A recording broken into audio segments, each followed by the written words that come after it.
माने मोहन माझी सरकार सब बेले पीड़िता महिला मान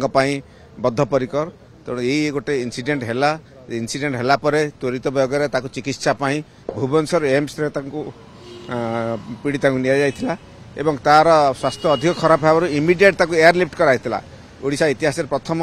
जे कि जड़े साधारण पेसेंट को एयरलिफ्ट करके दिल्ली एम्स अणाई समस्त सांसद मंत्री एवं मुख्यमंत्री आसी देखा करते दिल्ली एम्स रे परिवार वर्ग सहित देखा करते बहुत आम डाक्तर सहित देखा करके माने उन्नत मानर चिकित्सा देवाई आम कहीलु कि दुर्भाग्यवशत आज सी झीर देहांत हो जाए से दुखित मुझे दुख प्रकाश करुच्ची निश्चय जी अच्छी अपराधी की जहाँ अच्छी निश्चय कार्यानुष्ठान हो आशा कर।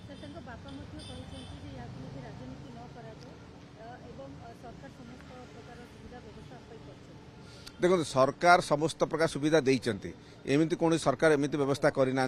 आपको नहीं कि जो विरोधी दल राजनीति करुँच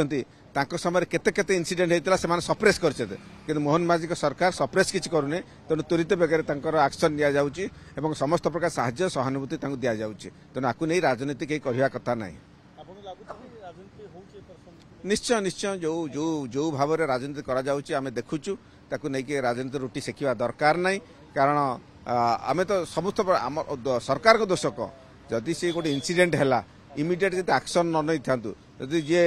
घंट घोड़े था सरकार पर दोष देवा कथा कि सरकार तो पूरा इमिडिएट एक्शन नि इमिडिएट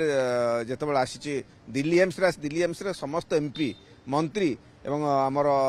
मुख्यमंत्री केंद्र मंत्री समस्ते आसिक देखा करके किमिति तार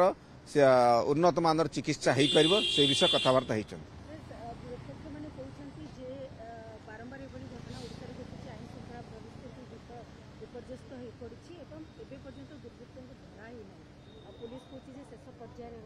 हाँ माने देखंतु माने विपक्ष दल मान तो एमते कहिबे कि समय कौन होती से एनालिसिस करिया दरकार जो जो माने ममिता ठार आरंभ करके जेते प्रकार इनसीडेंट सब होईची माने पिहू गोटे झील हजि जाइए ताकू पाऊना तेणु बर्तमान ताकू राजनीतिक रुटी शिखा दरकार नहीं माने आईन श्रृंखला परिस्थिति ठीक अच्छी बर्तमान पुलिस जेहेतु बर्तमान स्ट्रेस दिखाई किमी तार स्वास्थ्य बंचेवा झीटा बचाई बहुत मान चेष्टा चली बर्तमान पुलिस निश्चय जे दोषी होना कहीं जहाँ कहले पाताल खोजिक बाहर करा।